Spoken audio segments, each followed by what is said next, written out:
Assalamu alaikum warahmatullahi wabarakatuh. Dear students, I welcome to you Hussaini Public High School Srinagar YouTube channel. Students, last videos में हमने coordinate geometry के बारे में पढ़ा था, जो अलग चैप्टर था 10th के मैथमेटिक्स का। आज जो चैप्टर हम उठा रहे हैं इसका नाम है ट्रायंगल्स। ट्रायंगल्स के बारे में हमें यहाँ पे पढ़ना है, लेकिन सिमिलरिटी के बारे में। 9th क्लास पिछले साल हमने कॉन्ग्रुएंसी ऑफ ट्रायंगल्स के बारे में पढ़ा था। कॉन्ग्रुएंसी ऑफ ट्रायंगल्स जो है उसमें दो चीजें जरूर होनी चाहिए, यानी कि दो या दो से ज्यादा ट्रायंगल्स कॉन्ग्रुएंट कब होते हैं? वो तब कॉन्ग्रुएंट होते हैं जब उनकी शेप्स और साइजेस दोनों बराबर मैच करेंगे, तो उनको कहते हैं कॉन्ग्रुएंट, जो हमने लास्ट ईयर पढ़ा है। आज हमें पढ़ना है ट्रायंगल्स के बारे में दूसरा पॉइंट, जिसको कहते हैं सिमिलरिटी। सिमिलरिटी जो है वो इसमें सिर्फ जब ट्रायंगल्स दो या दो से ज्यादा ट्रायंगल्स होंगे, अब उनकी सिर्फ शेप सेम होनी चाहिए। जब सिर्फ शेप सेम होगी तो उनको हम सिमिलर ट्रायंगल्स कहते हैं। शेप जब सेम होगी तो दैट मीन्स कि इनके कॉरस्पॉन्डिंग एंगल्स होने चाहिए। जैसे कि मैं एग्जांपल लूंगा यहाँ पे, अगर ये एक ट्रायंगल है ए बी सी और दूसरा ट्रायंगल ये है, इसको कहेंगे लेट ये है पी क्यू आर। ये दो ट्रायंगल सिमिलर तब होंगे, शेप दोनों की सेम तब होंगे जब कॉरस्पॉन्डिंग एंगल इक्वल होंगे। एंगल क्यू और बी बराबर होगा, एंगल ए और पी बराबर होगा। इसी तरह एंगल सी और एंगल आर जो है ये बराबर होंगे, इनको कहते हैं कॉरस्पॉन्डिंग एंगल्स। यानी अगर एक ट्रायंगल इस पे रखेंगे तो एक ही जगह यहाँ पे पी है, ये एंगल्स का मेजर जो है वो बराबर होना चाहिए, तो तब दैट मींस कि इनकी शेप बराबर है। इसीलिए सिमिलर ट्रायंगल्स को थेलस थ्योरम, जो एक मशहूर ग्रीक का एक मैथमेटिशियन था, उसने इनको इक्वी एंगुलर ट्रायंगल्स भी कहा है। और इक्वी एंगुलर ट्रायंगल्स के लिए एक बात जो उसी ने दी है, जिसका नाम थेलस था, जो मशहूर एक मैथमेटिशियन था, उसने कहा कि जो इक्वी एंगुलर ट्रायंगल्स है उनके कॉरस्पॉन्डिंग साइड्स का रेशो जो है वो इक्वल होता है। जैसे कि इसी ट्रायंगल्स में जो कॉरस्पॉन्डिंग साइड्स जो थे, जैसे फिर मैं बनाऊंगा यहाँ पे ए बी सी और पी क्यू आर, यानी इनका रेशो, यानी यहाँ पे ए बी है डिवाइड बाई इसका कॉरस्पॉन्डिंग साइड यहाँ पे पी क्यू है, वो बराबर होगा बी सी। इसका कॉरस्पॉन्डिंग साइड यहाँ पे क्यू आर है, वो बराबर होगा ए सी या सी ए भी हम लिख सकते हैं, डिवाइड बाई जो यहाँ पे है पी आर। यानी इनका कॉरस्पॉन्डिंग साइड्स का रेशो जो है वो हमेशा बराबर है। और इस थ्योरम को इसी के नाम से मशहूर है, इसको हम थेलस थ्योरम भी आजकल के जमाने में कहते हैं, और यही है बेसिक प्रोपोर्शनलिटी थ्योरम भी। इसका एक और क्वेश्चन भी हम लिख सकते हैं, if a line is drawn parallel to one side of a triangle to intersect the other two sides in distinct points, the other two sides, यानी the other two sides जो intersecting sides होते हैं, are divided in the same ratio। ये हमारा question है। ये question हल करने के लिए हम एक ट्रायंगल लेंगे, इंपॉर्टेंट थ्योरम है ये सिमिलरिटी के मुताबिक। तो हम एक ट्रायंगल बनाएंगे, जो मैंने यहाँ पे एक ट्रायंगल बनाया है ए बी सी। अब थ्योरम के मुताबिक हमें एक लाइन लेनी है ट्रायंगल के तीन साइडों में से एक साइड की पैरेलल। तो जाहिर सी बात है, कोई अगर मैं बी सी साइड लूंगा तो पैरेलल साइड यहां से भी हो सकता है, यहां से भी। अगर मैं ए बी लूंगा तो वो यहां से भी हो सकता है, यहां से भी। अगर मैं ए सी लूंगा तो यहां से भी हो सकता है और यहां से भी। लेकिन साथ में क्वेश्चन के मुताबिक वो बाकी दो, एक साइड की तो पैरेलल होगी लेकिन बाकी दो को वो इंटरसेक्ट करता है। लेट मैं यहां से एक लाइन सेगमेंट ड्रा करता हूं डी और ई। तो मैंने यहां पे एक line segment D E draw की है parallel to one side of a triangle A B C which is B C, which intersects other two sides, that means AB and AC at D and E respectively. So we have to prove the intersecting sides, that is AB and AC, are in same ratio, that is AD divided by DB is equal to AE divided by EC। ये हमें prove करना है। तो ये prove करने के लिए हमें क्या करना है, हम ले रहे हैं इस क्वेश्चन का जो गिवन है a triangle A B C, given है a triangle ABC in which a line segment DE is parallel to BC which intersects AB and AC at D and E respectively। ये हमारा given है। To prove मैं यहां पे लिखूंगा to prove हमें करना है AD divide by DB is equal to AE divide by EC। ये हमें टू प्रूव करना है।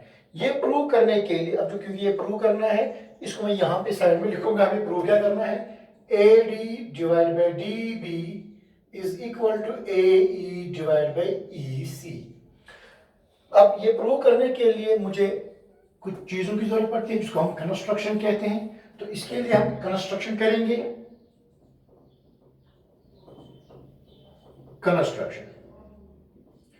कंस्ट्रक्शन करनी है। ये प्रूव करने के लिए मैं यहां से D से और E से दो परपेंडिकुलर ड्रॉ करूंगा, लेकिन चूंकि ये इससे जम्बलिंग हो जाएगी फिगर में, तो इसलिए हम आहिस्ता आहिस्ता स्टेप्स में करेंगे। तो पहले मैं E से एक परपेंडिकुलर ड्रॉ करूंगा AB पर, EN इसका नाम रखेंगे, और E और B को मैं ज्वाइन करूंगा जो मैंने यहां पे किया है। तो मैं लिखूंगा यहां पे ड्रॉ EN परपेंडिकुलर AB, थोड़ी जगह छोड़ूंगा, एंड ज्वाइन BE। फिलहाल मैंने इतनी ही कंस्ट्रक्शन की है, जगह मैंने खाली रखी, कुछ और लिखना है समझ में आ जाएगा। समझने के लिए मैंने थोड़ी जगह छोड़ी है फिलहाल।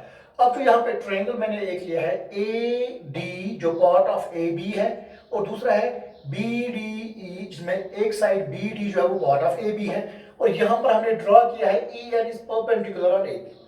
मगर एक परपेंडिकुलर जो ट्रायंगल में होता है वो तीन तरह का हो सकता है, क्योंकि हमें पता है ट्रायंगल एक 2D फिगर है, और 2D फिगर जब भी किसी प्लेन पे ड्रॉ करेंगे वो गिवन प्लेन को डिवाइड करता है इनटू 3 पार्ट्स, इंटीरियर, एक्सटीरियर और जो फिगर जहां पे होती है। तो परपेंडिकुलर भी तीन किस्म का हो सकता है। ये साइड ऑफ ट्रायंगल भी हो सकता है, ये ट्रायंगल के इंटीरियर पार्ट में भी कभी कहीं भी मिलेगा, ये ट्रायंगल के एक्सटीरियर पार्ट में भी मिलेगा। तो फिलहाल अब मैं यहां पे प्रूव करूंगा, प्रूफ इन ट्रायंगल ADE। यहां पर ये ट्रायंगल है, इन ट्रायंगल ADE इसमें क्या है, EN is perpendicular on AD, therefore area of triangle ADE is equal to, जो ये ट्रायंगल है इसका एरिया किसके बराबर होगा, 1 divide by 2 into base into altitude, that is 1 divided by 2 into base। Base यहां पे हमने कंस्ट्रक्शन में लिया है EN परपेंडिकुलर AB, और AB का कौन सा पार्ट इस ट्रायंगल में है, दैट इज AD। तो लिखेंगे AD इंटू ऑल्टीट्यूड, और ऑल्टीट्यूड क्या है, वो है EN। इसी तरह ऑल्सो इन ट्रायंगल BDE, अब दूसरा ट्रायंगल जो है वो ये है BDE, और BD के बाहर EN इस पर एक पर ऑल्टीट्यूड है। तो जो ट्रायंगल BDE है इसमें क्या है, इसमें EN जो है वो परपेंडिकुलर है BD पर प्रोड्यूस्ड एट एंड। मगर चूंकि इस ट्रायंगल का साइड जो है वो BD है, वो BN नहीं है, इसलिए परपेंडिकुलर हमें वो लेना है ऑल्टीट्यूड, और बेस उतनी लेने जितना साइड में आता है। तो so area of triangle BDE जो है वो बराबर है 1 डिवाइड बाई 2 इंटू बेस, तो हमें पता है इस वक्त बेस है BD इंटू ऑल्टीट्यूड भी पता है वो है EN। अब इन दोनों को देखेंगे, क्योंकि मुझे यहां पे प्रूव करना है AD divide by DB is equal to AE divide by EC। तो फिलहाल यहां AD डिवाइड बाई DB होना चाहिए। AD मुझे यहां पे मिलता है और BD यहां पे, तो चूंकि यहां पे रेशो की शक्ल में है, डिवाइड की शक्ल में है, तो मुझे इन दोनों को डिवाइड करना होगा। तो हम लिखेंगे so area of triangle ADE divided by area of triangle BDE is equal to